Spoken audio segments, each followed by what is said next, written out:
আসসালামু আলাইকুম। কি অবস্থা সবার, কেমন আছেন? আজকে আমরা আবারও চলে আসলাম লাইভে। রেগুলার আমরা যে লেকচার সিরিজ নিচ্ছি জিকের উপরে সাজেশন ক্লাস। তো আজকে 5 নাম্বার ক্লাস, যেমনটা আপনারা দেখতে পাচ্ছেন, জিকে সাজেশন ক্লাস 5। তো আমরা যে ধারাবাহিক ক্লাসগুলি নিচ্ছি, আজকে আমাদের 5 নাম্বার ক্লাস। তো আমি আপনাদের সামনে আব্দুল্লাহ ফাতিন আবারও চলে আসলাম। তো আপনারা সবাই জানি যে আহ, সাম্প্রতিক কালে আমরা হচ্ছে বিসিএস প্রিলিটা দিলাম, এবং দীর্ঘদিন ধরে আমরা শুনছি যে খাদ্য অধিদপ্তরের পরীক্ষা সামনে হওয়ার একটা সম্ভাবনা আছে। এপ্রিলে পেট্রো বাংলার একটা বড় সার্কুলার গেল, এবং একই সাথে এই মাসে বেশ কয়েকটা পরীক্ষা আছে। এই যে পরশুদিন শুক্রবারেও অনেকগুলো পরীক্ষা আছে, 10ম গ্রেড বা 11 থেকে 20তম গ্রেড, এর জন্য অনেকগুলি পরীক্ষা আছে সামনে। ব্যাংকের পরীক্ষা আছে, এই মাসেই ব্যাংকের একটা বড় পরীক্ষা আছে, এবং সম্ভবত জুন বা জুলাইতে আমরা যতটুকু জানি রেলওয়ের একটা বড় পরীক্ষা আছে 10ম গ্রেডের উপসহকারী প্রকৌশলী পদে। তো বিভিন্ন ধরনের পরীক্ষা কিন্তু আমাদের সামনে আছে। তো আমাদের আসলে আচ্ছা, তো আমাদের এই ক্লাসগুলোর টার্গেট হচ্ছে যে আমরা এই যে এত যে পরীক্ষা, প্রত্যেকটা পরীক্ষার জন্য কিন্তু আসলে ডেডিকেটেডভাবে ক্লাস নেওয়া একটু ডিফিকাল্ট। তো আমরা যেটা করছি, সাম্প্রতিক সময়ে যে বিভিন্ন ঘটনাগুলি ঘটছে এবং সাম্প্রতিক সময় যে প্রতিযোগিতামূলক পরীক্ষায় যে এই প্রশ্নগুলি আসছে, দুটোর কম্বিনেশন করে আমরা এই ক্লাসগুলি নিচ্ছি। ঠিক আছে, তো আজকে আমাদের 5 নাম্বার ক্লাস, আমরা চলেন শুরু করে দিই। আমরা অনেকেই যুক্ত হয়েছি। ওকে, আমরা প্রথম প্রশ্নে যাই। দেখেন, তো ওই যে গত ক্লাসে আমরা যেখানে শেষ করেছিলাম সেখানে শুরু করেছিলাম। এই প্রশ্নটা মনে হয় গত ক্লাসে আমরা দেখেছিলাম। তো আমরা গত ক্লাসে যে প্রশ্নগুলি সলভ করেছিলাম, আমরা বলেছিলাম যে দিবস ভিত্তিক আমরা কিছু প্রশ্ন দেখছিলাম। তো সেখান থেকে আমরা আজকে আবার শুরু করছি। আমরা আবার অন্য টাইপেও যাব, বাট আমরা এইটা মেক শিওর করবো যে যখনই আমি একটা টপিক পড়তেছি সেই টপিকগুলির ডিটেলস যেন আমরা একটু দেখে যেতে পারি, ওই টপিকের আশেপাশে সব কিছু যেন আমরা একটু দেখে যেতে পারি। ঠিক আছে, ওকে। তাহলে আমাদের প্রথম প্রশ্ন হচ্ছে জেল হত্যা দিবস কবে? এটা কোথায় আসছিল? খাদ্য দপ্তরে আসছিল 2021 সালে। তো যেহেতু খাদ্য দপ্তরের সামনে একটা বড় সার্কুলার আছে এবং সেখানে প্রায় 9 থেকে 10 লাখ চাকরি প্রার্থী আবেদন করেছেন, তো অবশ্যই অনেকের জন্য গুরুত্বপূর্ণ। আমরা একটু প্রশ্নগুলি অ্যানালাইসিস করব যে জেল হত্যা দিবস কবে। আমরা যদি অপশনগুলি দেখি, মোটামুটি আমরা খুব ইজিলি বলতে পারি এটা আসলে আমাদের একটা জাতীয় দিবস বলা চলে। আমাদের জাতীয় 4 নেতা বা জাতির 4 নেতাকে নির্মমভাবে কারাগারে হত্যা করা হয়, এবং আমরা সবাই জানি এটার উত্তর কি? 3 নভেম্বর। 3 নভেম্বর হচ্ছে আমাদের জেল হত্যা দিবস। এবং আমরা যদি বাকি অপশনগুলি দেখি, 15ই আগস্ট, আমরা জানি 15ই আগস্ট হচ্ছে শোক দিবস হিসেবে আমরা পালন করি। 4 নভেম্বর, এটা নিয়ে আমরা গত ক্লাসেও কথা বলেছি, 4 নভেম্বরও কিন্তু আমাদের জন্য খুবই গুরুত্বপূর্ণ একটা দিবস। 4 নভেম্বরকে আমরা হচ্ছে সংবিধান দিবস বলি। 15 আগস্ট আমি যেমনটা বললাম, 15 আগস্ট হচ্ছে শোক দিবস। ঠিক আছে, 3 নভেম্বর তো আমরা জানি জেল হত্যা দিবস, এবং ফাইনালি যেটা আছে 7 মার্চ। 7 মার্চের বিষয়টা আমরা আসলে সবাই জানি। 7 মার্চ আমাদের জাতির ইতিহাসে খুবই গুরুত্বপূর্ণ একটি দিন, এটি নিয়ে আসলে নতুন করে কিছু বলার নাই। ওকে, এখন প্রশ্ন হচ্ছে এই যে জেল হত্যা দিবস, এই যে 4 নেতার কথা বললাম, এই 4 নেতার চলেন আমরা একটু পরিচয়টা জেনে নেই। তো আমি আশা করি যে আপনারা ছবিটা পরিষ্কার দেখতে পাচ্ছেন, যদিও এটা রেজুলেশন একটু মনে হয় রেজুলেশনের কারণে একটু ফেটে ফেটে গেছে আর কি। তো এই যে আমরা জেল হত্যা দিবসের কথা বললাম, জাতির যে 4 নেতা, আমাদের জাতির গঠনে এই 4 নেতার গুরুত্ব খুবই খুবই খুবই বলিষ্ঠ ভূমিকা ছিল। এবং আমাদের যে জাতির জনক বঙ্গবন্ধু শেখ মুজিবুর রহমানের তার যে 4জন আস্থাভাজন নেতা ছিলেন, তো এই হচ্ছেন সেই 4জন। আমরা যদি দেখি, সৈয়দ নজরুল ইসলাম, তাজউদ্দিন আহমেদ, ক্যাপ্টেন মনসুর আলী এবং AHM কামরুজ্জামান। তো আমাদের এইখান থেকেও কিন্তু আরও প্রশ্ন আসে যে অস্থায়ী সরকারে বা মুজিবনগর সরকারে তাদের পদবি কী ছিল, বা তারা কোন মন্ত্রণালয়ের দায়িত্বে ছিলেন। তো এইগুলো একটু আমরা একটু দেখি তো, যে আসলে আমি এইটা একটু জানতে চাই যে সৈয়দ নজরুল ইসলাম, তার ব্যাপারটা আমরা একটু, তার ব্যাপারে আমি একটু আপনাদের কমেন্ট চাই যে সৈয়দ নজরুল ইসলাম। এবং একই সাথে আমি মনে হয় সবগুলোই আমরা জানি, এগুলো কিন্তু আমাদের লাগে। যেমন AHM কামরুজ্জামান, সম্ভবত 38তম বা 40তম বিসিএস একটা প্রশ্ন এসেছিল যে মুজিবনগর সরকার বা অস্থায়ী যে মুজিবনগর সরকার ছিল, সেই সরকারের ত্রাণ ও পুনর্বাসন মন্ত্রী কে ছিলেন। ঠিক আছে, অর্থাৎ এই ধরনের প্রশ্ন কিন্তু আসে। এই যে আমাদের যে জাতির যে 4 নেতা, তারা আসলে কোন মন্ত্রণালয়ের দায়িত্বে ছিলেন বা কি মন্ত্রী ছিলেন, এগুলি কিন্তু প্রায় আসে। তো আমরা একটু প্রথমে একটু জানার চেষ্টা করি যে সৈয়দ নজরুল ইসলাম, সৈয়দ নজরুল ইসলাম তিনি আসলে কোন পদে ছিলেন? সৈয়দ নজরুল ইসলাম, এরপর আমরা তাজউদ্দিন আহমেদ এবং ক্যাপ্টেন মনসুর আলী, AHM কামরুজ্জামান, তাদের বিষয়ে জানবো। একটু আমরা কমেন্ট করে জানাই। আচ্ছা আচ্ছা, একজন জানতে চেয়েছেন যে জিকে কি কি বিষয়ে সমন্বয়ে গঠিত। আচ্ছা, এখানে যদি আমরা একটা বিষয় আজকে ক্লাসটা থেকেই কিন্তু এই জিনিসটা আইডিয়া করে ফেলতে পারবো। কারণ হচ্ছে আপনি যদি 10ম গ্রেড বা 11 থেকে 20তম গ্রেডের পরীক্ষাগুলোর কথা চিন্তা করেন, তাহলে আপনি সেখানে দেখবেন যে জিকের মানে আন্ডারে কিন্তু বেশ কিছু কন্টেন্ট বা বেশ কিছু টপিক কিন্তু কাভার হয়ে যায়। যদি আপনি 10ম গ্রেড বা 11 থেকে 20তম গ্রেডের কথা বলেন, তাহলে আমি একটু জাস্ট আপনাদেরকে আইডিয়া দেই, অল্প একটু সময় নেই। সেটা হচ্ছে যে বাংলা এর জন্য আপনি দেখবেন যে 20 মার্ক বরাদ্দ থাকে, ইংলিশে আপনাদের বরাদ্দ থাকে হচ্ছে 20 মার্ক, এরপর ম্যাথ বা ম্যাথমেটিক্স যে পোর্শনটা আছে সেটার জন্য আসে 20 মার্ক, এবং জেনারেল নলেজ বা জিকেতে থাকে 20 মার্ক। তো মজার ব্যাপার হচ্ছে আপনি যদি দেখেন এই যে 80 মার্কের যে পরীক্ষা, মানে নর্মালি 10ম গ্রেড বা 11 থেকে 20তম গ্রেডের ম্যাক্সিমাম পরীক্ষা দেখবেন এইরকম একটা বিভাজন থাকে। ইভেন 100 মার্কেরও যদি পরীক্ষা হয়ে থাকে সেখানেও দেখবেন এই 4টা টপিক থেকেই কিন্তু 25-25 করে 100 মার্কের পরীক্ষা হয়। এবং এই যে জিকের আন্ডারে, এইটার আসলে আমরা সহজ ভাষায় কোনো বাপ মানাই বলতে পারি। কেন? কারণ বিসিএস এ আপনি দেখবেন মেন্টাল অ্যাবিলিটি বলে আলাদা একটা সেকশন আছে, আইসিটি বলে একটা, কম্পিউটার তথ্য প্রযুক্তি বলে একটা সেকশন আছে বা সেগমেন্ট আছে, ভূগোল পরিবেশ দুর্যোগ ব্যবস্থাপনা নিয়ে একটা সেগমেন্ট আছে। কিন্তু আপনি যদি দেখেন যে বিসিএস ছাড়া নর্মাল যে পরীক্ষাগুলো আছে, ইভেন আপনি যদি ব্যাংকের কথা বলেন সেখানেও জিকে থেকে এই পোর্শনগুলো থেকেও প্রশ্ন আসতে পারে। যেমন আইসিটি প্লাস বিজ্ঞান, এখান থেকেও প্রশ্ন আসে, যেটা আপনি আজকের ক্লাসে আমি যে প্রশ্নগুলো সলভ করবো সেটা দেখলেই আপনি কিন্তু আইডিয়া করে ফেলতে পারবেন যে জিকের ভিতরে আইসিটি সায়েন্সও চলে আসে, এখানে স্পোর্টস প্লাস এন্টারটেইনমেন্ট চলে আসে। সংক্ষেপে লিখলাম এইখানে আমি যদি বলি যে ভূগোল থেকেও প্রশ্ন আসে, ভূগোল প্লাস পরিবেশ এখান থেকেও প্রশ্ন আসে। ঠিক আছে, তো এই জিনিসগুলো কিন্তু আমরা মানে নর্মাল জিকে বলতে আমরা আসলে কি বুঝি, আমরা সবাই মনে করি যে বাংলাদেশ বিষয়ে বলি বা ইন্টারন্যাশনাল অ্যাফেয়ার্স অর্থাৎ কারেন্ট অ্যাফেয়ার্স, সেগুলো ছাড়াও হ্যাঁ মানে বাংলাদেশ থেকে তো আপনার প্রশ্ন আসবেই, মাস্ট, রিসেন্ট কি হইতেছে, ঠিক আছে, বাংলাদেশ অ্যাফেয়ার্স থেকে প্রশ্ন আসবে, এখান থেকে ইন্টারন্যাশনাল থেকেও প্রশ্ন আসবে। ঠিক আছে, এগুলো ছাড়াও কিন্তু এই ধরনের বিষয়গুলোও এই জিকের আন্ডারে পড়ে যায়। ঠিক আছে, ওকে। আচ্ছা, তো আমরা এই জন্য আজকের ক্লাসটা এমনভাবে করব, আমি কিন্তু আপনাদেরকে এইটা প্রমিস করতেছি, আজকের ক্লাসে আপনি কিন্তু এই সবগুলো ফ্লেভারই পাবেন। চলে আসছে নেক্সট প্রশ্ন, চলে আসছে। ঠিক আছে, আচ্ছা, তো যেটা বলতেছিলাম প্রতিদিনই আমরা হচ্ছে মানে আমি যদি আমার ব্যক্তিগত কথা বলি যে আমরা জিকের সাজেশন ক্লাস নেওয়ার যে দায়িত্ব নিছি 10 গ্রেড বা 11 থেকে 20তম গ্রেড বা ইভেন বিসিএস প্রিপারেশন যে জন্যই হোক না কেন, আমি রেগুলার ক্লাস নিচ্ছি, কোর্সের পিছনে ছোটার দরকার নেই, এখন রেগুলার ক্লাস হইতেছে, সাজেশনমূলক ক্লাস হচ্ছে, ক্লাসগুলো আমরা প্রতিদিন করি, সন্ধ্যার পরেই আমাকে চ্যানেলে পাবেন। ঠিক আছে, ওকে। নেক্সট প্রশ্ন কি, মুজিবনগর সরকার গঠিত হয় কবে?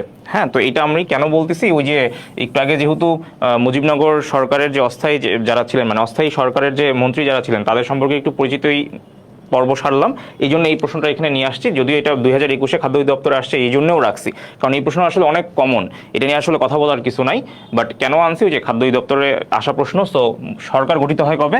10 এপ্রিল 1971। ঠিক আছে, আমি জাস্ট এখানে একটা প্রশ্ন করি, ঠিক আছে, আমাকে বলেন তো ওই যে খসড়া সংবিধান প্রণয়ন কমিটি, ঠিক আছে, এইটা কবে হয়? একটু ঝটপট বলেন তো আমাকে। খসড়া সংবিধান প্রণয়ন কমিটি এটা কবে গঠন হয়? খসড়া সংবিধান প্রণয়ন কমিটি কবে গঠিত হয় বলেন? খসড়া সংবিধান প্রণয়ন কমিটি, এই যে খসড়া সংবিধান প্রণয়ন কমিটি, এইটা কবে গঠিত হয়? এটার গঠন হয় কবে? তারিখটা বলেন।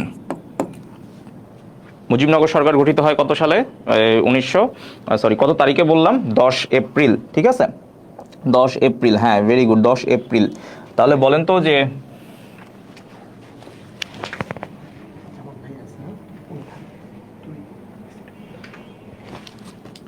খসড়া সংবিধান প্রণয়ন কমিটি কবে গঠন হয় বলেন, একটু বুদ্ধি করে বলেন। 11 এপ্রিল, জোস, 11 এপ্রিল, এই তো, ভেরি গুড।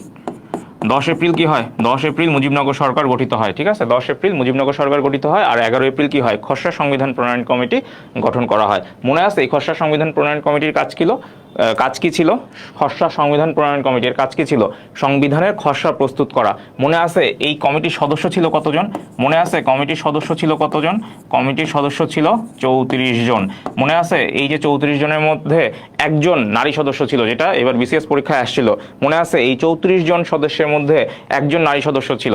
দেখেন এই টপিক কিন্তু আমি এই কথাগুলো কিন্তু আগেও একদিন আলোচনা করছি, তাহলে এই যে বারবার বলতেছি, আবার এই যে রিক্যাপ করতেছি, রেগুলার ক্লাস নিচ্ছি কিন্তু, সুতরাং অন্য কোনো কিছু জিজ্ঞেস করা দরকার নাই, অন্য কিছু ভাবার দরকার নাই।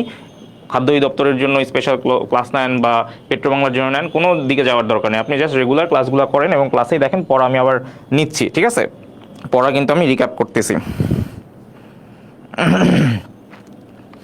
আচ্ছা, একজন নারী সদস্য ছিল রাজিয়া বানু, ভেরি গুড, একজন নারী সদস্য ছিল রাজিয়া বানু, বেগম রাজিয়া বানু। একজন বিরোধী দলীয় নেতা ছিলেন, মনে আছে, সুরঞ্জিত সেনগুপ্ত। এবং ক্লাসে একজন জিজ্ঞেস করছিল যে সুরঞ্জিত সেনগুপ্ত যে বিরোধী দলীয় সদস্য ছিল, তো তার বিরোধী দলটার নাম কি? কোনো একজন জিজ্ঞেস করছিলেন, তানভীর বা কেউ একজন, বা ফাহিম জিজ্ঞেস করছিলেন মোস্ট প্রবাবলি। সো আমি বলছিলাম যে ন্যাপ, ন্যাশনাল আওয়ামী পার্টি। ওকে, আচ্ছা, তাহলে এই যে দেখেন মোটামুটি কিন্তু কি আমাদের রিভাইজ হয়ে গেল। ওকে, আচ্ছা, তাহলে আমাদের মেইন প্রশ্ন কি ছিল, যে মুজিবনগর সরকার কবে গঠিত হয়, ঠিক আছে। আচ্ছা, তাহলে চলেন আমরা দেখি যে রিলিভেন্ট কিছু ইনফরমেশন তো আমরা পাইলাম, এই যে রিলিভেন্ট কিছু ইনফরমেশন পাইলাম। এবার আমরা যে কাজটা করতে পারি সেটা হচ্ছে, আপনারা নোট নিয়েন, কিন্তু আমি কিন্তু একদিনই ক্লাসে বলছি যে ক্লাস যখন শুরু হবে সুন্দর করে জাস্ট এই ক্যামেরার দিকে চায়ে থাকবেন না, কি করবেন, হাতে একটা কলম থাকবে, সামনে একটা কি থাকবে, খাতা থাকবে, আপনার চোখ থাকবে ডিভাইসে, বাট হাত থাকবে কোথায়, খাতায়। আপনি ক্লাস দেখবেন আর কি হাত দিয়ে নোট নেবেন, ঠিক আছে। ওকে, নেক্সট প্রশ্নে যাই। নেক্সট প্রশ্ন কি আছে দেখি, নেক্সট প্রশ্ন কি আছে। আচ্ছা, ওকে, এখন ওই যে আমি বললাম না যে প্রশ্ন বিভিন্নভাবে আসতে পারে, রাইট, প্রশ্ন বিভিন্নভাবে আসতে পারে। এই প্রশ্নটা দেখেন বিভিন্ন জায়গায় আসছে। তো যেহেতু আমরা হচ্ছে যে রিসেন্ট কিছু পরীক্ষার আদলে প্রশ্ন বা ক্লাসগুলো সাজাচ্ছি, সো আমি ধরেন এখান থেকে এই প্রশ্নটা করতে পারি যে মুজিবনগর সরকার স্বাধীনতার ঘোষণাপত্র জারি করে কবে। প্রশ্ন এইভাবেও আসতে পারে যে মুজিবনগর সরকার স্বাধীনতার ঘোষণাপত্র জারি করে কবে। আমাদের কি মনে আছে, আমি ক্লাসে বলছিলাম, আমাদের কি মনে আছে ক্লাসে বলছিলাম যে স্বাধীনতার ঘোষণাপত্র কোনটা বলেন তো, স্বাধীনতার ঘোষণাপত্র কোনটা, ঝটপট বলেন তো, স্বাধীনতার ঘোষণাপত্র কোনটা, ঝটপট বলেন। আচ্ছা, থ্যাংক ইউ, হাতের লেখা কণ্ঠস্বর অসাধারণ, ধন্যবাদ। এই রেগুলার ক্লাস করেন তাহলে আরও সুন্দর হয়ে যাবে, আপনার সাথে রেগুলার কথা বললে আরও সুন্দর হয়ে যাবে। ওকে, জোস, হ্যাঁ 10 এপ্রিল, জোস। বাট আমি কি প্রশ্ন করছি বলেন তো, আরেকটা প্রশ্ন করছি, স্বাধীনতার ঘোষণাপত্র বলতে আসলে কি বুঝাইছি। আমার প্রশ্ন যদি এইটা হয় যে মুজিবনগর সরকার স্বাধীনতার ঘোষণাপত্র জারি করে কবে, তাহলে অ্যান্সার কি হবে, অ্যান্সার হবে 10 এপ্রিল 1971। Very good. বলেন তো স্বাধীনতার ঘোষণাপত্র কোনটা, আরেকটা রেলিভেন্ট ইনফরমেশন দিয়ে দেন। না 17 এপ্রিল না, 17 এপ্রিল না। জোস, মামুন বলছে সবার আগে স্বাধীনতার ঘোষণাপত্র। হ্যাঁ, স্বাধীনতার ঘোষণাপত্র 7 মার্চের ভাষণ, একটু খেয়াল করেন, 7 মার্চের ভাষণ। মুজিবনগর সরকার স্বাধীনতার ঘোষণাপত্র জারি করে 10 এপ্রিল 1971। আচ্ছা, 10 এপ্রিল 1971, কিন্তু এই যে স্বাধীনতার ঘোষণাপত্রটা আসলে কোনটা ছিল, 7 মার্চের ভাষণ কিনা, এটা একটু ভালো করে সবাই খেয়াল করেন। আচ্ছা, একজন বলছে 26 মার্চের ভাষণ। আচ্ছা, থ্যাংক ইউ। তাহলে 25 মার্চ আমরা কি বলি, যে 25 মার্চ দিবাগত রাতে, 25 মার্চ দিবাগত রাত বলি, অথবা ওই যে আমরা এটাও লিখি যে 26 মার্চের প্রথম প্রহরে, ঠিক আছে, প্রথম প্রহরে কি হয় এই সময় বলেন তো, এই সময়টা কি হয় বলেন, ঝটপট বলেন। এই তারিখটা কেন লিখলাম, 25 মার্চ তো গণহত্যা দিবস, তাহলে ওইটার নাম কেন লিখলাম, ওইটা কি বললাম, কি কারণে লিখলাম। 25 মার্চ কি জানি, গণহত্যা দিবস, মনে আছে 25 মার্চ কি হিসেবে পালিত হয়, গণহত্যা দিবস হিসেবে পালিত হয়। তো 25 মার্চ দিবাগত রাত অথবা 26 মার্চের প্রথম প্রহরে আমাদের জাতির জনক বঙ্গবন্ধু শেখ মুজিবুর রহমান জাতির উদ্দেশ্যে কিন্তু ভাষণ দেন, তিনি কিন্তু স্বাধীনতা ঘোষণা করেন। তো তার এই যে ঘোষণা, তিনি যে স্বাধীনতা ঘোষণা করেন, এইটাই হচ্ছে কি স্বাধীনতার ঘোষণাপত্র হিসেবে জারি করা হয় কত তারিখে, 10 এপ্রিল 1971। এবং কে এটা জারি করে, মুজিবনগর সরকার। এবং এই যে স্বাধীনতার ঘোষণাপত্র, এটাই কিন্তু বাংলাদেশের প্রথম অন্তর্বর্তীকালীন সংবিধান, ঠিক আছে। আমরা জানি যে বাংলাদেশের অন্তর্বর্তীকালীন সংবিধান দুটি, তার মধ্যে প্রথমটি কোনটি, এই যে স্বাধীনতার ঘোষণাপত্র, ঠিক আছে। তো সংবিধানের যখন রেগুলার ক্লাস আমরা নিব, সংবিধান যখন ভেঙে ভেঙে ভেঙে ভেঙে পড়াবো, সুন্দরভাবে আমরা গুছায় পড়বো, তখন এগুলো আরো ডিটেলসে পড়বো। আপাতত কি মনে রাখলাম, এই যে কথাগুলো একটু মনে রাখবো। মুজিবনগর সরকার স্বাধীনতার ঘোষণাপত্র জারি করে কবে, 10 এপ্রিল 1971। স্বাধীনতার ঘোষণাপত্র কোনটা, 7 মার্চের ভাষণ না কিন্তু, 25 মার্চ দিবাগত রাত বা 26 মার্চের প্রথম প্রহরে যে বঙ্গবন্ধু শেখ মুজিবুর রহমান জাতির উদ্দেশ্যে যে ভাষণ দেন বা স্বাধীনতা যে ঘোষণা করেন, সেটাই হচ্ছে স্বাধীনতার ঘোষণাপত্র। বলেন তো এটা সংবিধানের কততম তফসিলে আছে, ঝটপট বলেন, কততম তফসিলে আছে, সংবিধানের কততম তফসিলে আছে। দেখেন আরেকটা প্রশ্ন এখানে করা হয়ে যাইতেছে, সংবিধানের কততম তফসিলে আছে, ঝটপট বলেন, কততম তফসিল। হ্যাঁ, কততম তফসিলে আছে, আমি অপশন দেই, পঞ্চম, ষষ্ঠ নাকি সপ্তম, ঝটপট বলেন, পঞ্চম, ষষ্ঠ না সপ্তম। আচ্ছা, কি করবেন বলেন, কিভাবে মনে রাখবেন ঘটনাগুলো, এইভাবে মনে রাখবেন। পঞ্চম কোনটা, সপ্তম আসলে না বললেও হইতো, সপ্তম তো আমরা যদি আপনাকে এই অপশনটা দিতাম, এই দুইটার মধ্যে আপনারা আসলে কনফিউশনে পড়ে যান। একটা হচ্ছে কি পঞ্চম অথবা কি ষষ্ঠ। ঠিক আছে, এই দুইটা অপশনের মধ্যে আপনার আসলে যেমন ভাইভাতে এগুলো যখন জিজ্ঞেস করে তখন কিন্তু আসলে অনেক সময় আমরা এই বিপদে পড়ে যাই, আসলে পঞ্চম তফসিল না ষষ্ঠ তফসিল, আচ্ছা বললাম সপ্তম তফসিল কোনটা। ঠিক আছে, তো এটা আমি আপনাদের জন্য হোমওয়ার্ক দিলাম, সবই যদি আমি বলে দিই তাহলে আপনি শিখবেন কি, একটু নিজে কাজ করবেন, এটা আপনাদের জন্য হোমওয়ার্ক। ঠিক আছে, নেক্সট ক্লাসে দেখি আপনারা এটা পারেন কিনা। ঠিক আছে, হোমওয়ার্ক দিলাম আর কি। ঠিক আছে, অ্যাসাইনমেন্ট টাইপ, অনলাইনে অনেক দিন অ্যাসাইনমেন্ট করেন না আপনারা। ঠিক আছে, ওকে, তাহলে আমরা নেক্সট প্রশ্নে যাই, নেক্সট প্রশ্নে চলে যাই। এগুলো নিয়ে মানে মন খারাপ করার কিছু নাই, এই অ্যান্সার আমরা বলে দিব। হ্যাঁ, অলরেডি আপনারা হয়তো জেনেও গেছেন বা অনেকেই জানেন, আর আমি তো বলছি যেগুলো আমরা সলভ করাবো। ওকে, নেক্সট প্রশ্নে যাই। আচ্ছা দেখেন, স্বাধীনতার ঘোষণাপত্র জারি করেন কে? হ্যাঁ, স্বাধীনতার ঘোষণাপত্র জারি করেন কে, এইটা একটু আমাকে বলেন ঝটপট।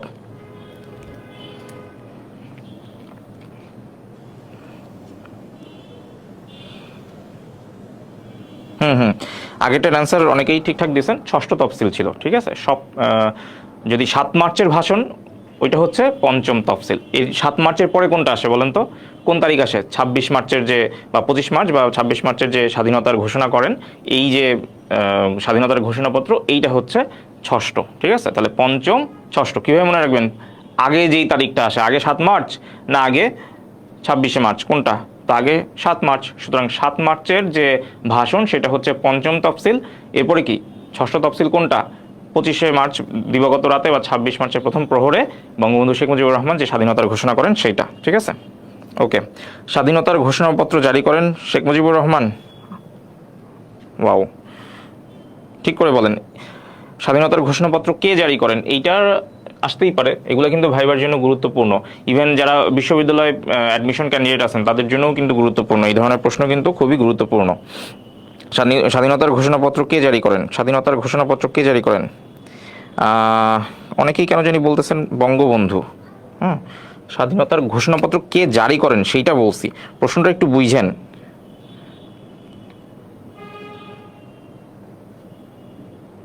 স্বাধীনতার ঘোষণাপত্র কে জারি করেন?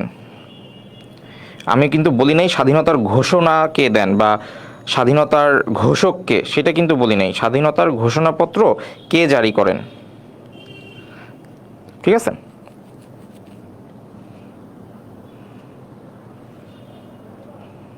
বা আমি কিন্তু এটাও বলি নাই যে স্বাধীনতা ঘোষণাপত্র কে পাঠ করেন, সেটাও কিন্তু বলি নাই। হ্যাঁ, প্রশ্নটা একটু ভালো করে বুঝেন, আমি আসলে স্যাটিসফাইং কোনো অ্যান্সার পাইতেছি না।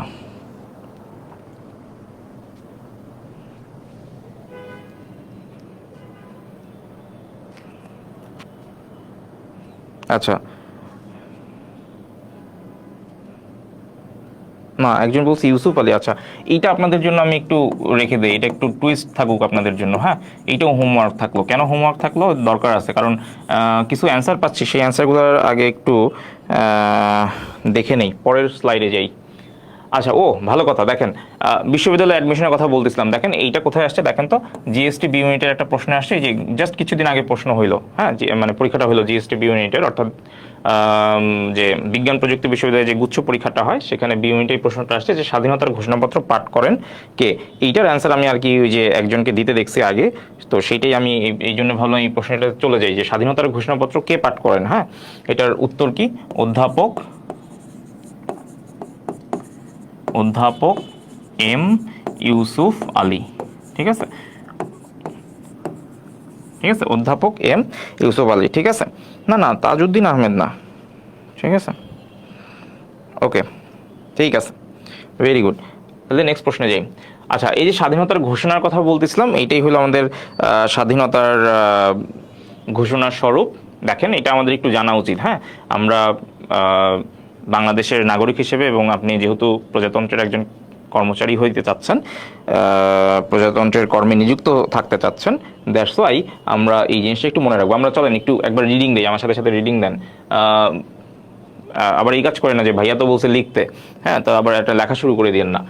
জাস্ট এমনি দেখি যে ইহাই হয়তো আমার শেষ বার্তা। আজ হইতে বাংলাদেশ স্বাধীন। আমি বাংলাদেশের জনগণকে আহ্বান জানাইতেছি যে যে যেখানে আছো, যাহার যা কিছু আছে তাই নিয়ে রুখে দাঁড়াও।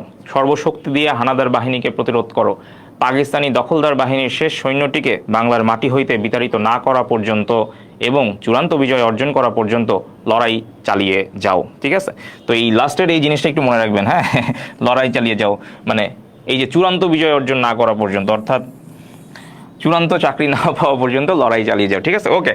তো যাই হোক, তো এই জিনিসগুলো কিন্তু আমাদের জন্য রিটেনে বলেন বা ভাইভাতে বলেন আপনার স্মার্টনেস দেখানোর জন্য বা আপনার অ্যান্সার আরও ভারী করার জন্য এই ধরনের যদি স্টেটমেন্ট আপনি দিতে পারেন তাহলে খুবই ভালো, পারলে ভালো, না পারলেও সমস্যা নেই, জানা থাকলে ভালো। ঠিক আছে, ওকে। নেক্সট প্রশ্নে যাই।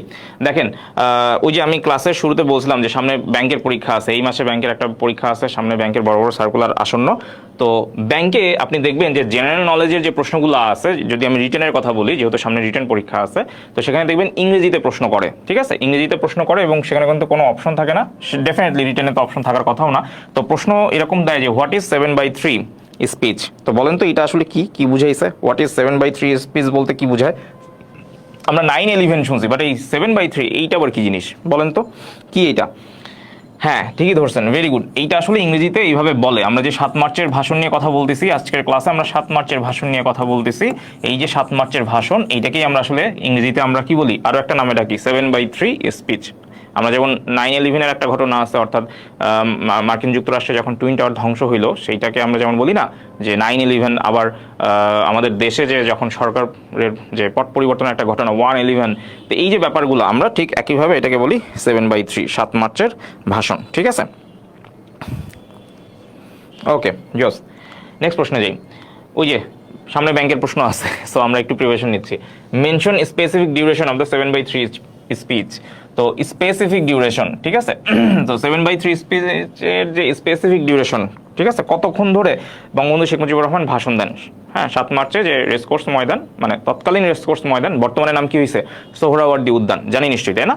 তো এটার স্পেসিফিক ডিউরেশন কতক্ষণ, মানে কতক্ষণের ভাষণটা ছিল? আমরা সবাই জানি ভাষণ ছিল কতক্ষণ, হ্যাঁ কতক্ষণ ছিল আর কি, কতক্ষণ ছিল বলেন তো? 18 মিনিটস। যদি আপনাকে পরীক্ষায় দেয় তাহলে আপনি কি বলবেন? 18 মিনিটস। আর জানার জন্য আরও একটা জিনিস একটু এখানে মনে রাখতে পারেন, সেটা হচ্ছে যে বঙ্গবন্ধু শেখ মুজিবুর রহমান তিনি ভাষণ শুরু করেন হচ্ছে 2:45 মিনিটে। ঠিক আছে, 2:45 মিনিটে। কয়টায় ভাষণ শুরু করেন? 2:45 মিনিটে। তাহলে 18 মিনিট যোগ করলে কতক্ষণ হয় বলেন তো? 18 মিনিট যদি আপনি যোগ করেন তাহলে অ্যান্সার কত আসবে? মানে অ্যান্সার তো না, আসলে কখন শেষ হয়? 3 মিনিটে। ঠিক আছে, তো যে কোনো একটা মনে রাখলেই হয়। আপনি যদি জাস্ট এই স্টার্টিং টাইমটা মনে রাখেন, এন্ড টাইম আপনার মনে রাখার দরকার নেই। হ্যাঁ, ওকে, ঠিক আছে, জোস। আমরা নেক্সট প্রশ্নে যাই। দেখেন আমরা 7 মার্চ নিয়ে কথা বলতেছি। আমি কি বলছিলাম মনে আছে? আমি বলছিলাম যে আজকের ক্লাসটা এমনভাবে আমি সাজাইছি যে আপনার জিকে পড়া হবে, হিস্ট্রি জানা হবে, সেখান থেকে কি আপনি আবার স্পোর্টস এন্টারটেইনমেন্টে চলে যেতে পারবেন। তো আসেন আমরা স্পোর্টস এন্টারটেইনমেন্ট বা বিনোদন জগতে একটু ঢুকি। দেখেন কাস্টমসের একটা পরীক্ষায় এবার প্রশ্ন আসছে যে 2024 একটা প্রশ্ন আসছে যে 7 মার্চের ভাষণের উপর ভিত্তি করে তৈরি চলচ্চিত্রের নাম কি? তৈরি চলচ্চিত্র এর নাম কি? নাম জানতে হবে আপনাকে। ঠিক আছে, 7 মার্চের ভাষণের উপরে নির্ভর করে বা ডিপেন্ড করে যে চলচ্চিত্র তৈরি হয়েছে সেটার নাম কি। জোস, আমি প্রশ্ন শেষ করার আগে অ্যান্সার চলে আসছে। জোস, এইটাই তো চাই। Very good. অ্যান্সার কি? অ্যান্সার হচ্ছে দ্য স্পিচ। ঠিক আছে, এবং আপনারা জেনে থাকবেন যে 46তম বিসিএস পরীক্ষায় কিন্তু কি হয়েছে, এই যে মুজিব একটি জাতির রূপকার, হ্যাঁ মুজিব একটি জাতির রূপকার, এইটা নিয়ে কিন্তু একটা প্রশ্ন আসছে। সুতরাং জিকের ভিতরে যে আসলে আপনি কোনটাকে মানে কোনটা ফেলে কোনটা পড়বেন, এটা যেমন আবার মানে অনেক সময় গেস করা যায় না, আবার অ্যাট দ্য সেম টাইম আপনি যদি একটু লিঙ্ক করে পড়েন, কানেক্টিভিটি দিয়ে পড়েন, তাহলে কিন্তু আপনি বুঝতে পারবেন যে হ্যাঁ সম্ভাব্য প্রশ্ন কি কি হতে পারে। 7 মার্চ নিয়ে কথা বলতেছেন, সো 7 মার্চের ভিতরে যা যা আসে আপনি তাই তাই কিন্তু পড়ে ফেলবেন। দেখেন কি বলছে, মুজিব একটি জাতির রূপকার, এইটার একটা প্রশ্ন আসছিল না? শ্যাম বেনেগাল হচ্ছে পরিচালক। হ্যাঁ, শ্যাম বেনেগাল হচ্ছে পরিচালক। মুজিব একটি জাতির রূপকার কোথায় আসছিল? 46 বিসিএস এ। এইটা কোথায় আসছিল? 46 বিসিএস এ। এইটা একটু ভালো করে মাথায় রাখেন। এবং 46 বিসিএস এর রেজাল্ট অনেকেই বলতেছে কালকে দিতে পারে। তো যদি কালকে দেয় তাহলে ভালো, না দিলে আরো ভালো, সবার জন্য শুভকামনা। যেদিনই দিক সবার জন্য শুভকামনা। ঠিক আছে, ওকে। দেখেন এখানে একটা অপশন রাখছি, ML সোনার বাংলা। এটা কেন রাখছি এটা একটু মনে রাখবেন। ML সোনার বাংলা এইটা হচ্ছে প্রথম মঞ্চস্থ নাটক। আমি একটু এই পাশে লিখি, এইটা হচ্ছে প্রথম আমাদের মুক্তিযুদ্ধের পটভূমিতে প্রথম মঞ্চস্থ নাটক।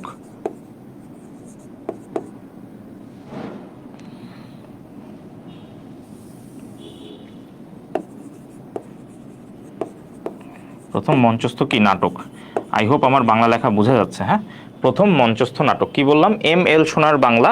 এটা কি প্রথম মঞ্চস্থ নাটক, মুক্তিযুদ্ধের ওপর ভিত্তি করে এইটা প্রথম মঞ্চস্থ নাটক। ঠিক আছে,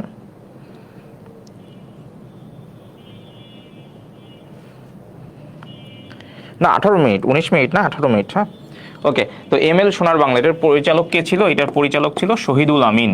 চাইলে নামটা মনে রাখতে পারেন, পারলে ভালো, না পারলেও সমস্যা নাই। অ্যাটলিস্ট মানে এই ধরনের প্রশ্ন যদি আপনার এমসিকিউতে আসে, আমি বিশ্বাস করি যে অপশন দেখলে আপনার মনে পড়ে যাবে। ঠিক আছে, এইগুলা এমসিকিউতে আসার মতো জিনিস। আর যদি আপনি কখনো রিটেনে কোথাও ইনফরমেশন, এই ধরনের বাড়তি ইনফরমেশন দিতে চান, তাহলে খুবই ভালো, আপনার জ্ঞানের পরিধি পরীক্ষক বুঝে যাবে। আচ্ছা, লাস্টে দেখেন কি আছে, ওরা 11 জন। এই ওরা 11 জন এইটা হচ্ছে মুক্তিযুদ্ধের পরে মুক্তিযুদ্ধের পরে প্রথম চলচ্চিত্র যেটা বাংলাদেশে চলচ্চিত্রায়িত হয়। মুক্তিযুদ্ধের পর প্রথম চলচ্চিত্র, প্রথম ইংরেজিতে লিখলাম শর্ট করে, হ্যাঁ, ফিল্ম, মানে 1972 সালে এটা চলচ্চিত্রায়িত হয়। ঠিক আছে, ওকে। আচ্ছা, তাহলে আমরা নেক্সট প্রশ্নে চলে যাই। তাহলে অ্যান্সার কি ছিল? 7 মার্চের ভাষণের উপর ভিত্তি করে তৈরি চলচ্চিত্রের নাম হচ্ছে দ্য স্পিচ। এটা অলরেডি অনেক আগে একজন অ্যান্সার করছে।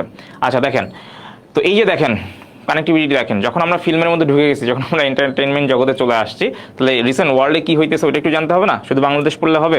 ইন্টারন্যাশনাল অ্যাফেয়ার্স সম্পর্কে তো আপনার ধারণা রাখতে হবে। তাহলে দেখেন, এই বছরে একটা ঘটনা ঘটছে, সেটা হচ্ছে অস্কারের 96তম আসর বসছে। ঠিক আছে, কোথায়? লস অ্যাঞ্জেলেসে। এবং এই যে অস্কার পুরস্কার যে দেওয়া হয়, এইটার আরেকটা নাম আছে। চলেন আমরা একটু নামটা জেনে নেই। হ্যাঁ, কেউ কি বলতে পারবেন? যদি বলতে পারেন তাহলে একটু আমাকে জানাইতে পারেন। অস্কার পুরস্কারটা যে দেই, এটার আরেকটা নাম হচ্ছে একাডেমি অ্যাওয়ার্ড। ঠিক আছে, কি বললাম? Academy award. Okay, academy award, Oscar পুরস্কার যে আমরা দেই, এইটাকে আমরা কি বলি? Academy award. ঠিক আছে, আমরা বলি না, ওরা বলে আর কি, আমরা ওইটাই জানি।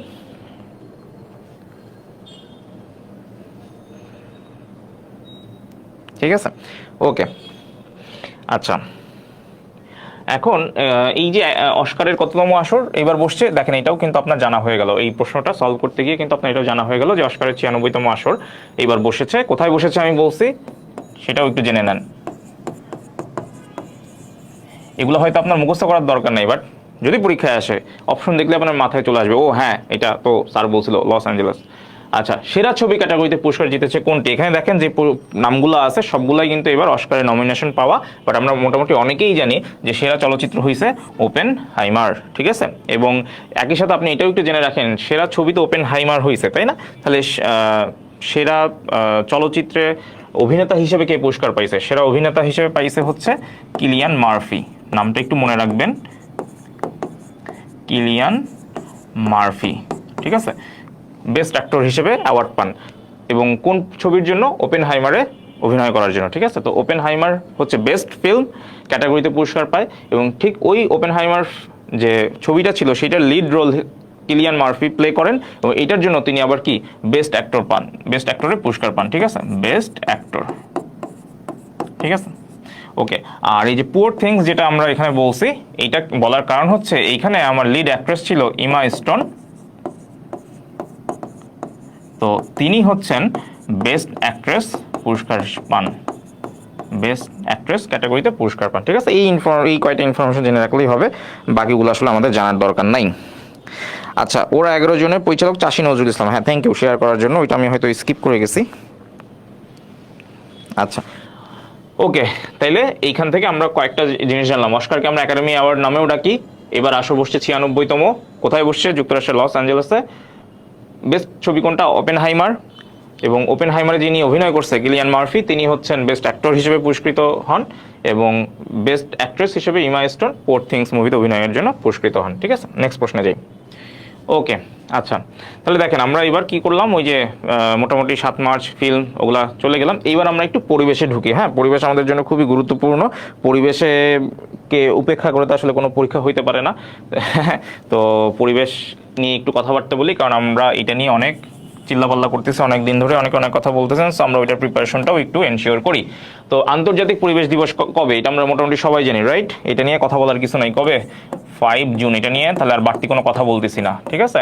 কিন্তু মজার ব্যাপার হইতেছে এই পরিবেশ রিলেটেড একটা আইনের প্রশ্ন আসছে এইবার পরিবেশ ও বন মন্ত্রণালয়, ঠিক আছে? খুব সম্ভবত ফেব্রুয়ারি বা মার্চে পরীক্ষাটা হয়। তো পরিবেশ ও বন মন্ত্রণালয়ের পরীক্ষায় একটা প্রশ্ন আসছে যে পরিবেশ সংরক্ষণ আইন পাস হয় কত সালে, ঠিক আছে? তো ব্যাপারটা এরকম না যে এটা আসলে পরিবেশ মন্ত্রণালয়ে আসছে বলে ইম্পর্টেন্ট, ব্যাপারটা হচ্ছে এটা আমাদের আসলে একটা ন্যাশনাল ইস্যু। তো পরিবেশ সংরক্ষণ আইন, এটাকে আমরা বলি হচ্ছে এনভায়রনমেন্টাল কনজারভেশন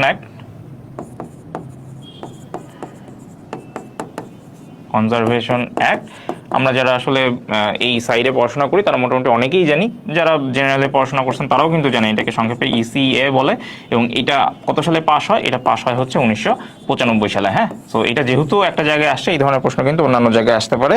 ভেরি গুড, অনেকেই অ্যান্সার করে ফেলছেন। 1995 পরিবেশ সংরক্ষণ আইন পাস হয় কত সালে? 1995। তাহলে আমরা নেক্সট প্রশ্নে যাই। ব্লু ইকোনমি, দেখেন কোথায় আসছে? খাদ্য অধিদপ্তরে 2021 সালে। যদিও এটা খাদ্য অধিদপ্তরে 2021 সালে আসা প্রশ্ন, বাট এই ব্লু ইকোনমি নিয়ে কিন্তু এখনো কথা হইতেছে। ব্লু ইকোনমি নিয়ে এখনো বাংলাদেশে কাজ হচ্ছে, এবং এই শুধু বাংলাদেশে না, ওয়ার্ল্ড ওয়াইড কাজ হচ্ছে। এবং এই ব্লু ইকোনমি নিয়ে কিন্তু এবার বিসিএসও প্রশ্ন আসছে, ঠিক আছে? সুতরাং 2021 বলে অবজ্ঞা করার কোনো সুযোগ নাই। ওকে, তাহলে আমরা 12 নম্বর প্রশ্নে আসছি। দেখেন কি বলছে, ব্লু ইকোনমি কোন বিষয়ের সাথে সম্পর্কিত? ঝটপট অ্যান্সার করেন। ব্লু ইকোনমি কোন বিষয়ের সাথে সম্পর্কিত? Just blue. দেখেন তো এখানে যে অপশনগুলো আছে, এগুলোর মধ্যে আসলে কোনটা ব্লু এর সাথে যায়? একটু নর্মালি যদি চিন্তা করেন তাহলে দেখবেন যে সমুদ্রের পানি দেখতে ব্লু। হ্যাঁ, একটা গানই আছে যে আজ পানি হে, কি জানি, আজ ব্লু হে পানি পানি। হ্যাঁ, তো পানি অর্থাৎ নীল কালারের পানি নিয়ে কথা বলে, বা মানে আমি যদি সহজ ভাষায় বলি, এটা আসলে ওশান নিয়ে কথা বলে, বা ওশান ইকোনমিক্স নিয়ে কথা বলে, বা সমুদ্র অর্থনীতি নিয়ে কথা বলে, ঠিক আছে? ওকে, সমুদ্র অর্থনীতি নিয়ে কথা বলে, ঠিক আছে? এটা খুব সহজ প্রশ্ন ছিল, এখানে আসলে কথা বলার জায়গা নাই, কিছু নাই। নেক্সট প্রশ্নে যাই, এখানে একটু কথা বলার ব্যাপার আছে। ব্লু ইকোনমি ধারণার প্রবর্তককে। দেখেন, যদি এই প্রশ্নটা জিএসটি বি ইউনিটে আসছে, কোথায় আসছে দেখেন, জিএসটি বি ইউনিটে আসছে। এখন আমরা এখানে হয়তো ম্যাক্সিমামই চাকরি প্রত্যাশী, দু একজন থাকলে থাকতেও পারে যারা হয়তো সেকেন্ড টাইম মেডিকেলে দিবে, বা ভবিষ্যতে হয়তো মেডিকেলে পরীক্ষা দিবে, বা অ্যাডমিশন ক্যান্ডিডেট থাকতেই পারেন। তো সবার জন্যই, সবাইকে উদ্দেশ্য করেই বলতেছি, ধরেন এই প্রশ্নটা যদি এবার জিএসটি বি ইউনিটে এই যে জাস্ট 3 মেতে মনে হয় পরীক্ষা হয়েছে, সেই দিন যদি নাও আসতো তাও কিন্তু আমি পড়াইতাম, কারণ আমার ক্লাসগুলো কিন্তু এরকমই হয় যে আমি যেখান থেকে কোনো একটা টপিক পিক করি, যেখান থেকে আমি এই টপিকটা তুলে আনি, ওই টপিক রিলেটেড মানে ইনফরমেশন কিন্তু আমি আপনাকে দিয়ে দিই। সো ব্লু ইকোনমি নিয়ে যখন আমি কথা বলতেছি, স্বাভাবিকভাবে এই ব্লু ইকোনমি ধারণার প্রবক্তাকে সেটাও কিন্তু আমি বলতাম। বাট আমি যখন এটা বলতে গেলাম তখনই দেখলাম, এটা যখন আমি স্লাইডটা বানাচ্ছিলাম, গুছাচ্ছিলাম, নোট করছিলাম, তখন দেখি আয় হায়, এই ব্লু ইকোনমি ধারণার প্রবর্তককে এটা তো আমি এমনি বলতাম, but at the same time দেখেন কোথায় চলে আসছে, জিএসটির বি ইউনিটে আসছে। সুতরাং সাধারণ জ্ঞান আপনি যেখান থেকে পারবেন সেখান থেকেই কিন্তু কি করবেন, যত বেশি মডেল টেস্ট দিবেন, যত বেশি পরীক্ষা দিবেন, বাসায় পরীক্ষা দিতে পারলে আরও ভালো, তত ভালো। সুতরাং কোথায় আসছে, জিএসটিতে আসুক, হোক এটা অ্যাডমিশনের জন্য, বাট আমরা এই ধরনের প্রশ্নগুলো রাজশাহী বিশ্ববিদ্যালয় বা জিএসটি এইখানে যে বিভিন্ন ধরনের জিকে প্রশ্নগুলো হয়, অবশ্যই কিন্তু এগুলো আপনাদের বেটারমেন্টের জন্য, নিজেকে যাচাই করার জন্য অবশ্যই সলভ করবেন। তো চলেন আমরা সলভ করি। ব্লু ইকোনমি ধারণার প্রবর্তককে অলরেডি অনেক অ্যান্সার পাইছে। অ্যান্সার হচ্ছে গান্টার পাউলি, কেউ কেউ উচ্চারণ করে গুন্টার পাউলি, সমস্যা নেই, এই জন্য ইংরেজি বানানটা দিছি। আমরা বাঙালি অনেকেই এটাকে গুন্টার বলি, বাট এটার প্রোনাউন্সিয়েশন অনেকেই গান্টার পাউলি বলে, অনেকে গুন্টার পাউলিও বলে, ঠিক আছে? তো ব্লু ইকোনমি ধারণার প্রবর্তককে গুন্টার পলি না, পাউলি বললে ভালো লাগে আর কি। পলি মনে হচ্ছে যে পাশের বাসার বড় আপু, পলি পাউলি বলাই ভালো, ঠিক আছে? নেক্সট প্রশ্নে যাই। ওকে, দেখেন এইটা কোথাও আসে নাই। হ্যাঁ, এইটা কোথাও আসে নাই। আচ্ছা, এটা একটু ঝামেলা হয়েছে, এটা অপশনগুলো একটু গ্যাঞ্জাম। তাহলে আমি একটু বলি আর কি, জাস্ট কি বললাম, অপশনগুলা মনে হয় ওখানে ঠিক মতো আসে নাই। ব্লু ইকোনমিটা, এই ব্লু ইকোনমি নিয়ে কোথায় কথা বলা হয়েছে বলেন? ব্লু ইকোনমি নিয়ে এসডিজির কত নম্বর গোলে কথা বলা হয়েছে, এটা হইল প্রশ্ন। ব্লু ইকোনমি নিয়ে এসডিজির কত নম্বর পয়েন্টে কথা বলা হয়েছে, বা ব্লু ইকোনমিটা এসডিজির কততম গোল, এটাই হলো প্রশ্ন। ব্লু ইকোনমি অর্থাৎ এসডিজি মানে কি? সাস্টেইনেবল ডেভেলপমেন্ট গোল, টেকসই উন্নয়ন লক্ষ্য, অনেক সময় টেকসই উন্নয়ন অভিষ্ট এরকমও বলে। হ্যাঁ, তো এই যে টেকসই উন্নয়ন লক্ষ্য, এইটা আসলে যে এসডিজির যতগুলো গোল আছে তার মধ্যে কত নম্বর গোলে এই ব্লু ইকোনমি নিয়ে কথা বলা হয়েছে, ঠিক আছে? কত নম্বর?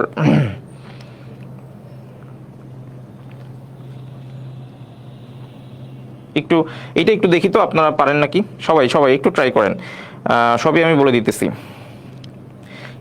এসডিজির যে যতগুলা গোল আছে তার মধ্যে ব্লু ইকোনমি নিয়ে কথা বলা হয়েছে কোথায়?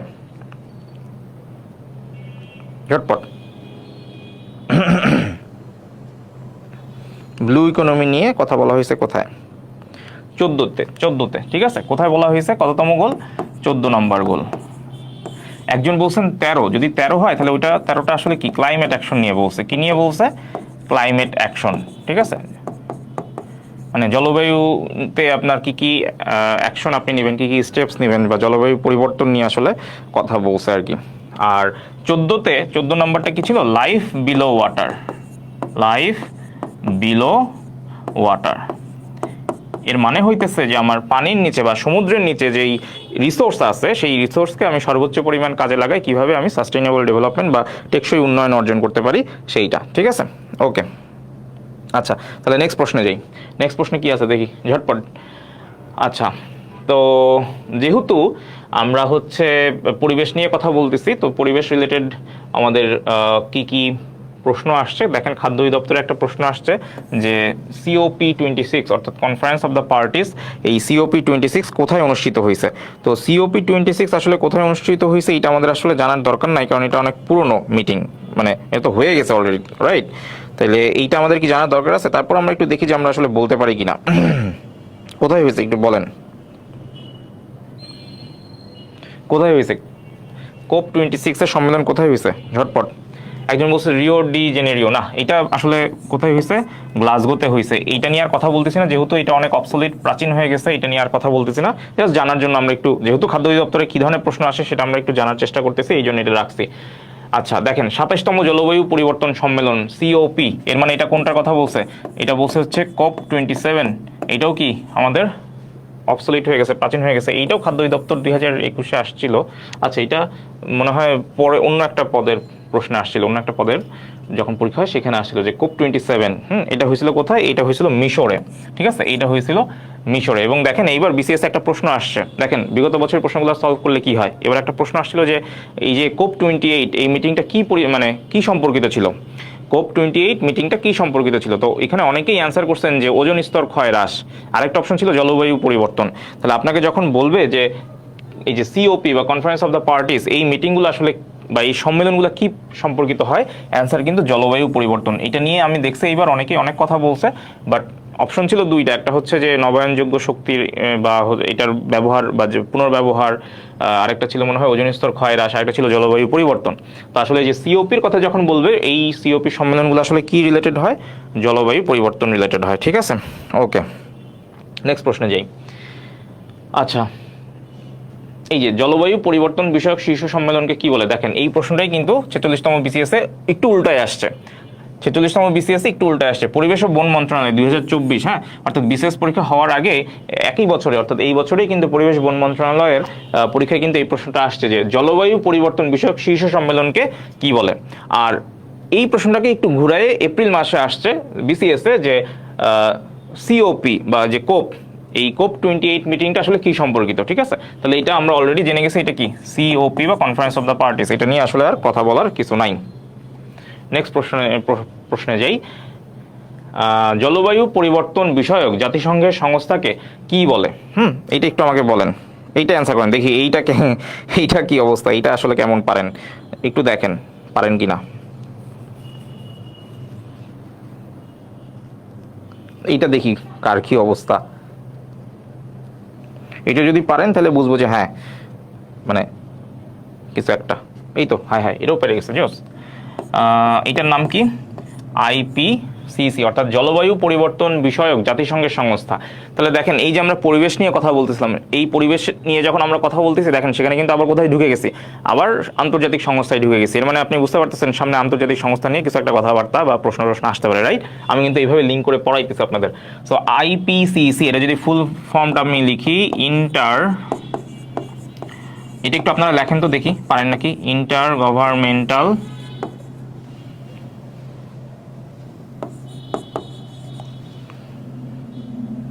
আচ্ছা চলে আসছে আর কি, inter governmental panel on climate change. Climate change, ঠিক আছে। আইপিসিসির ফুল ফর্ম কি? আইপিসিসির ফুল ফর্ম কি? Inter governmental panel on climate change. আচ্ছা, তাহলে এইটা জলবায়ু পরিবর্তন বিষয়ক জাতিসংঘের সংস্থা। তাহলে একটু বলেন তো, জলবায়ু পরিবর্তন নিয়ে যে সম্মেলন হয়, জলবায়ু পরিবর্তন নিয়ে যে সম্মেলন হয় সেই সম্মেলনের নাম কি? সেই সম্মেলনের নাম হচ্ছে কপ বা COP, conference of the parties. Last meeting কততম ছিল? 28তম। কততম ছিল? 28তম। এটা নিয়ে বিসিএস এর প্রশ্ন আসছে। কোথায় হয়েছে? সংযুক্ত আরব আমিরাতে, ঠিক আছে, ইউএই, ইউনাইটেড আরব এমিরেটস। ওকে ওকে, ঠিক আছে। তাহলে আমরা নেক্সট প্রশ্নে যাই, ঝটপট যাই। বর্তমানে জাতিসংঘের কততম অধিবেশন চলে? এটা তুলা উন্নয়ন বোর্ডে আসছিল। হ্যাঁ, কোথায় আসছে? তুলা উন্নয়ন বোর্ডে। বলেন তো জাতিসংঘের, এটা আসলে যখন আসে ওই সময়ের প্রশ্নটা ছিল। তো জাতিসংঘের সর্বশেষ অধিবেশন কততম ছিল? বলেন তো কি অবস্থা? আচ্ছা, আইপিসিসির ফুল ফর্ম অনেকেই লিখতে পারছেন, থ্যাংক ইউ। বলেন তো জাতিসংঘের বর্তমান বা সর্বশেষ অধিবেশন কততম ছিল? এটা একটু আমরা সবাই একটু দেখি লিখতে পারি কিনা। জাতিসংঘের অধিবেশন আপনারা মনে রাখবেন সেপ্টেম্বরের তৃতীয় সপ্তাহে শুরু হয় এবং মোটামুটি ডিসেম্বর পর্যন্ত কন্টিনিউ হয়, আর একাধিক অধিবেশনও বসতে পারে, বাট নর্মালি সেপ্টেম্বরের থার্ড উইকে শুরু হয়। তো জাতিসংঘের সর্বশেষ অধিবেশন কততম ছিল? এটা কি কেউ বলতে পারবেন? হ্যাঁ, ভেরি গুড, 78তম। হ্যাঁ, গুগলে সার্চ দিন না কিন্তু, হ্যাঁ, পারলে ভালো, না পারলে আরও ভালো, বাট গুগলে সার্চ দিয়ে অ্যান্সার করেন না, ঠিক আছে। জাতিসংঘের সর্বশেষ অধিবেশন কত ছিল? 78তম ছিল, ঠিক আছে। 78তম অধিবেশন গেছে লাস্ট। ওকে, এটা একটু মনে রাখবেন। কেন মনে রাখবেন? কারণ এটা কোথায় আসছে? তুলা উন্নয়ন বোর্ডে আসছে। মানে দেখবেন যে এই আপনি দেখবেন বিসিএস এর যখন পরীক্ষাগুলো হয় তখন কিন্তু মোটামুটি আমরা বলি, নিজেরাই বলি যে 1 মাস বা 2 মাস, মানে একদম পরীক্ষার পরীক্ষার আগের 60 দিনে কি হয়েছে বা 45 দিনে কি হয়েছে ওগুলো পড়ার দরকার নাই। কিন্তু অন্যান্য জায়গায় পরীক্ষায় আমরা যেটা দেখি যে সবসময় একদম সাম্প্রতিক বিষয় থেকে মোটামুটি প্রশ্ন আসে। প্রশ্নটা যখন আসছিল তার কিছুদিন আগেই জাতিসংঘের অধিবেশন শেষ হয়। কততম? 78তম। ওখান থেকেই প্রশ্নটা আসছিল।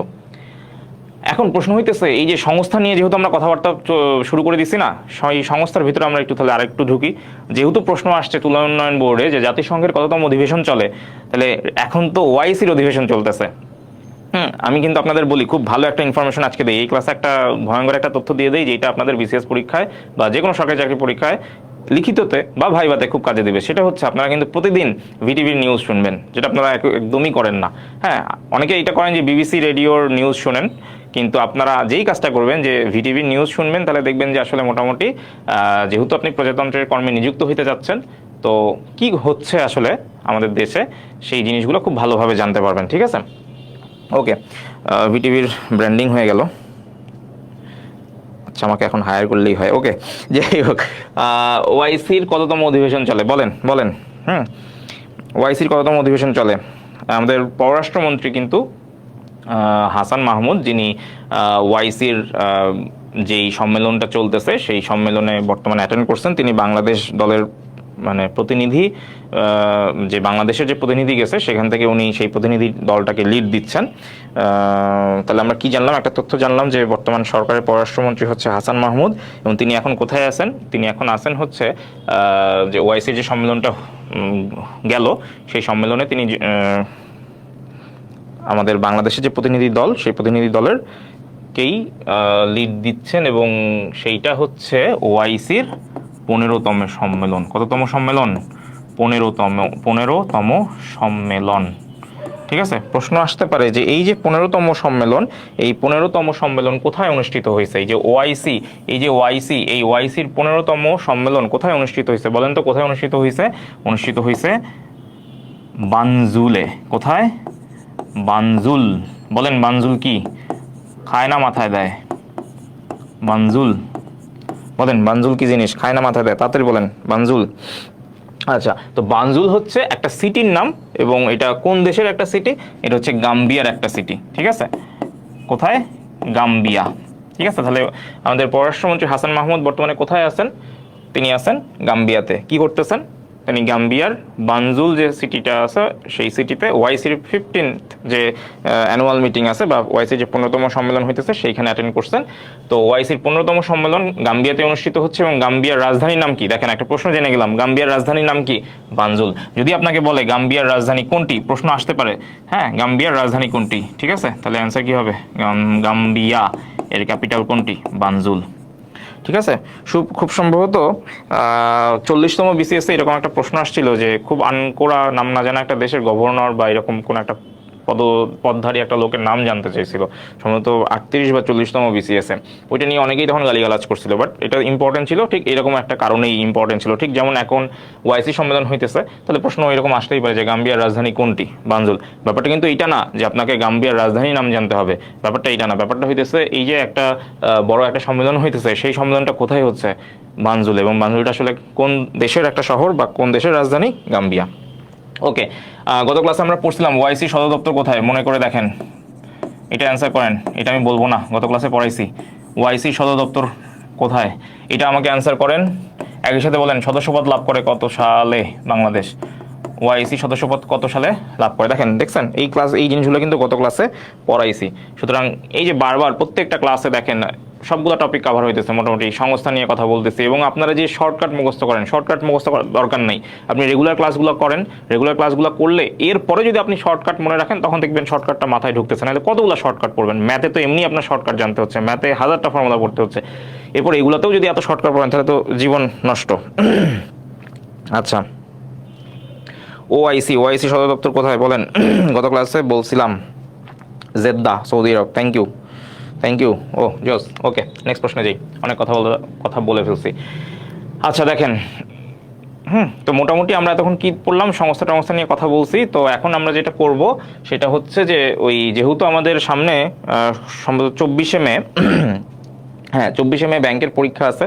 তো ব্যাংকের রিটার্নে কিন্তু অনেক সময় জিকের মধ্যে দেখবেন এই ধরনের জিনিসপত্র দিয়ে দেয়। কি জিনিসপত্র দিয়ে দেয়? আইসিটি রিলেটেড কিছু প্রশ্ন দিয়ে দেয়। তো আমি ক্লাসে একটা ছবি দেখাইছিলাম জাতির 4 নেতার, তখন আমি বলছিলাম যে এই ছবির রেজুলেশন একটু মানে কেমন জানি ঘোলাটে, মনে আছে রেজুলেশন? তো এই যে আমরা এখানে যেটা বলতেছি যে প্রিন্টারের রেজুলেশন পরিমাপের একক কি? প্রিন্টারের রেজুলেশন পরিমাপের একক কি? আচ্ছা, যদি ব্যাংকের কথা ভুলেও যান তাহলে দেখেন পরিবেশ ও বন মন্ত্রণালয় এখানে কিন্তু ওই সাধারণ জ্ঞান বা জিকের আন্ডারে কিন্তু এই আইসিটি ঢুকাই দিছে, ঠিক আছে? সিপিআই না, হ্যাঁ ডিপিআই কি জানি সিপিআই লিখছে, ডিপিআই সরি। তো ডিপিআই মানে কি? ডট পার ইঞ্চ। ভেরি গুড, অনেকেই পারছেন, ঠিক আছে? তো আমরা আস্তে আস্তে আরও ডিটেলসে যাবো বা কঠিন বা একটু ডিপে যাবো আর কি। আপাতত সহজ প্রশ্ন দিয়ে শুরু করি। ওকে, ভেরি গুড, নেক্সট প্রশ্নে যাই। হু রোট দ্য বুক পলিটিক্স? আচ্ছা, এইটা কেন আসছে বা কেন দিলাম সেটা হচ্ছে এখন থেকে যে 21 থেকে আমরা নেক্সট যে প্রশ্নগুলো পড়বো, ওই প্রশ্নগুলো দেখবেন যে আসলে ব্যাংকের প্রিপারেশনের জন্য খুবই গুরুত্বপূর্ণ, যেখানে কোনো অপশন থাকবে না এবং আপনি চেষ্টা করবেন যে এইভাবে অপশন ছাড়া কিছু জিকে অ্যান্সার করার, যেটা আপনার ব্যাংকের বা 10ম গ্রেডের বা 11 থেকে 20তম গ্রেডের যে পরীক্ষাগুলো হয়, প্রিলি যে পরীক্ষাগুলো হয়, ওখানে কিন্তু অনেক সময় জিকের কিন্তু কোনো অপশন থাকে না, ডিরেক্ট আপনাকে অ্যান্সার করতে হয়। তো সেগুলোর জন্য আমি এই প্রশ্নগুলো সাজাইছি। হু রোট দ্য বুক পলিটিক্স? আচ্ছা দেখেন, এইটা কোথায় আসছে? এইটা হচ্ছে কম্বাইন্ড ব্যাংকে একটা প্রশ্ন, এবং এই হু রোট দ্য বুক পলিটিক্স এটা কিন্তু জিএসটিতেও আসছে, ঠিক আছে? অর্থাৎ অ্যাডমিশনের একটা প্রশ্নও কিন্তু এখানে আসছে। হ্যাঁ, ভেরি গুড, অ্যারিস্টটল, ঠিক আছে? এটা খুবই কমন প্রশ্ন, এটা যে আসলে কতবার আসছে বিভিন্ন, এবং এই প্রশ্নটা কোথায় আসছে আমি আরেকটা ইনফরমেশন শেয়ার করি। এটা আসছে কিন্তু যে জিএসটি বি ইউনিটে, ঠিক আছে? জিএসটি বি ইউনিটে আসছে এবং ব্যাংকের পরীক্ষা আসছে। এবং আপনি যদি কোনো একটা বই খুলেন, বিগত বছরের বিভিন্ন ধরনের চাকরির প্রশ্ন যেখানে পাওয়া যায়, এরকম একটা বইতেও আপনি দেখবেন যে এই প্রশ্নটা অনেকবার আসছে যে পলিটিক্স বইটা কে লিখছে। এরকম আরেকটা আপনার প্রশ্ন পাইছি। ও আচ্ছা, আগেরটা মনে হয় জিএসটিতে আসে নাই, সরি, এইটা মনে হয় জিএসটিতে আসছে, এটা লেখা আছে জিএসটিতে আসছে, আমি একটু মিসম্যাচ করে ফেলছি আর কি। Who is the author of Republic? বলেন, এটা বিসিএসেও আসছে, এই প্রশ্ন বিসিএসেও আসছে। অ্যান্সার কি? অ্যান্সার হচ্ছে প্লেটো, ঠিক আছে? অ্যান্সার হচ্ছে প্লেটো। এই যে প্লেটো, অ্যারিস্টটল, এনাদেরকে নিয়ে বিস্তারিত আরও কথা বলবো, বা ইংলিশ লিটারেচার যখন ক্লাস হবে আমাদের তখন ওগুলো দেখে নিতে পারবেন, ঠিক আছে? ওকে, নেক্সট প্রশ্নে যাই। এগুলো খুবই কমন দুটো প্রশ্ন ছিল। Cyber security act was enacted in Bangladesh in the year? ঠিক আছে, কোথায় আসছে দেখেন, কম্বাইন্ড ব্যাংকের 2021 সালের কম্বাইন্ড ব্যাংকের একটা প্রশ্ন, মানে কিছুদিন আগে 2021 সালের কম্বাইন্ড ব্যাংকের একটা চাকরি পরীক্ষা হয়, সেখানে এই প্রশ্নটা আসছে যে বাংলাদেশে কবে সাইবার নিরাপত্তা আইন চালু করা হয়। এটার অ্যান্সার কি? এটার অ্যান্সার হচ্ছে 2023। ঠিক আছে, মনে রাখবেন, সাইবার সিকিউরিটি অ্যাক্ট, বাংলা কি সাইবার নিরাপত্তা আইন। হ্যাঁ হ্যাঁ, এই আগের প্রশ্নটা বিসিএস এ আসছিল, এই যে এইটা কোথায় আসছিল? বিসিএস এ আসছিল, 46 বিসিএস এ আসছে। ঠিক আছে, তাহলে দেখেন 46 বিসিএস এ আসছিল, সেটা কোথায় আসছে? জিএসটিতে আসছে, কারণ 46 বিসিএস হয়েছে 26 এপ্রিল আর জিএসটি পরীক্ষা হয়েছে 3 মে। এরপরে দেখবেন এই যে এখান থেকে আবার দেখবেন এই প্রশ্ন আরও 10টা জায়গায় চলে আসছে। ঠিক আছে, তো বিসিএস এর প্রশ্ন বা বিভিন্ন জায়গার প্রশ্নগুলো স্টাডি করা খুব গুরুত্বপূর্ণ। ওকে, তাহলে আমরা এটা অ্যান্সার করছি সাইবার নিরাপত্তা আইন 2023, এটা আমরা মোটামুটি সবাই জানি। নেক্সট প্রশ্নে চলে যাই। দেখেন, এই যে ক্লাসের শুরুতে বলছিলাম না যে জিকের মধ্যে অনেক কিছু কভার হয়ে যাবে, আমি বলছিলাম না আজকে ক্লাসটা ওইভাবে সাজাইছি। তাহলে যেহেতু আমাদের 24 তারিখে ব্যাংকের পরীক্ষা আছে এবং যেটা বলছি যে অপশন ছাড়া অনেক জায়গায় এরকম জিকের প্রশ্ন দেয় 11 থেকে 20তম গ্রেডের, সেগুলোর জন্য আমরা একটু দেখি যে 1 horse power is equal to, এটা মনে রাখবেন কত? 746 ওয়াট। ঠিক আছে, এটা আমরা সবাই জানি। এই ওয়াটকে আমরা সংক্ষেপে ক্যাপিটাল ডাব্লিউ দিয়েও লিখি। 1 horse power is equal to কি? 746 ওয়াট। এগুলো আমরা অনেকেই পারি, ইঞ্জিনের কর্মদক্ষতা। হ্যাঁ, জোস, very good, thank you. Next প্রশ্নে চলে যাই। The instrument use to measure electric current, অর্থাৎ বৈদ্যুতিক যে বিদ্যুৎ পরিমাপের যন্ত্রের নাম কি, এটাই আসলে বুঝাইছে। এটা কোথায় আসছে দেখেন, ব্যাংকে আসা প্রশ্ন। ঠিক আছে, ব্যাংকে আসা প্রশ্ন, এটা কিন্তু আইসিটির মধ্যে ফেললে হবে না, এটা আসলে কি বিজ্ঞান থেকে প্রশ্ন আসছে। তো এই যে বিজ্ঞান থেকেও আসলে কিছু জেনারেল নলেজ রিলেভেন্ট প্রশ্ন আসে। এটার অ্যান্সার হচ্ছে অ্যামিটার। ঠিক আছে, অ্যান্সার কি?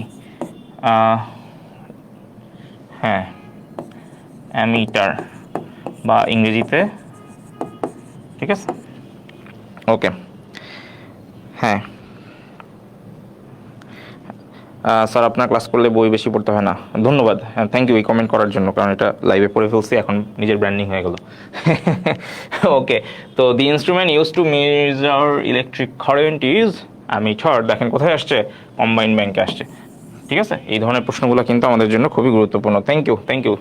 ওকে, প্রায় শেষের দিকে চলে আসছি। Types of recipients of email, এটা খুবই ইন্টারেস্টিং একটা প্রশ্ন।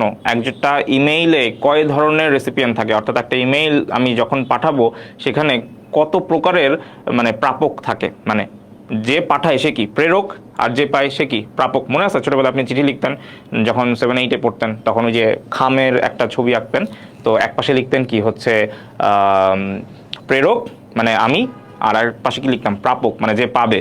তো যখন আপনি ইলেকট্রনিক মেইল পাঠান, এখন তো আর চিঠির চল নাই, তো ইলেকট্রনিক মেইল যখন পাঠান, এই যে ইমেইল, তখন আসলে কয় ধরনের এরকম প্রাপক হয়? হ্যাঁ, কয় ধরনের প্রাপক হয় বলেন তো?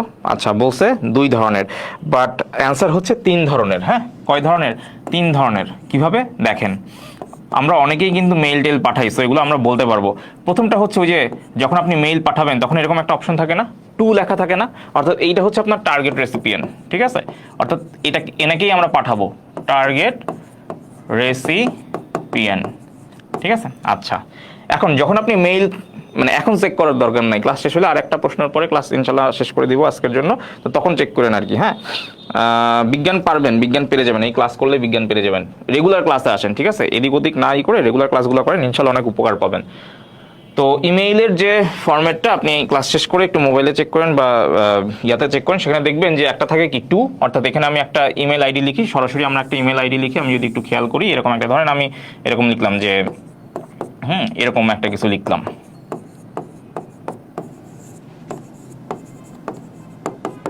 ঠিক আছে, এরকম আমি লিখলাম। এখন দেখবেন যখন আপনি এরকম একটা আইডি লিখে ফেলতেছেন তখন কিন্তু 2টা অপশন থাকে, একটা হচ্ছে সিসি আর এটা কি বিসিসি। ঠিক আছে, অর্থাৎ সিসি মানে হচ্ছে, সিসির ফুল ফর্ম কি? Carbon copy. ঠিক আছে, কার্বন কপি। এটার মানে হচ্ছে যে এই যে সিসি যে এখানে বলা থাকে, এইখানে আপনি চাইলে আরেকটা ইমেল আইডি দিতে পারবেন। ধরেন আপনি দিলেন abd@gmail.com। হ্যাঁ, আমি আর লিখলাম না। এর মানে হচ্ছে এই যে আমি যারে পাঠাইছি তাকে আমি যা পাঠাইছি এটার হুবহু কোথায় যাবে? কার্বন কপি মানে কি? ওনাকে আমি যা পাঠাইছি হুবহু এখানে আপনি যে ইমেল আইডিটা দিচ্ছেন সেও পেয়ে যাবে। আর বিসিসি মানে হচ্ছে blind carbon copy, blind carbon copy.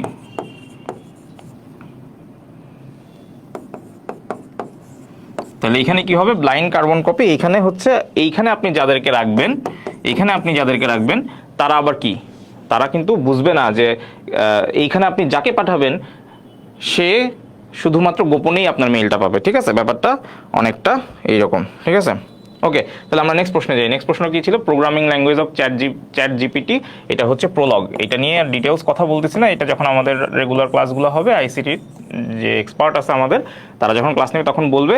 যেহেতু সামনে ব্যাংকের পরীক্ষা, এই জন্য খুব কমন একটা প্রশ্ন, এটা অন্যদেরও কাজে লাগতে পারে, সেটা আমি একটু বলে দিলাম যে চ্যাট জিপিটি যে প্রোগ্রামিং ল্যাঙ্গুয়েজটা কি, চ্যাট জিপিটির প্রোগ্রামিং ল্যাঙ্গুয়েজ কি, সেটা হচ্ছে প্রোলগ।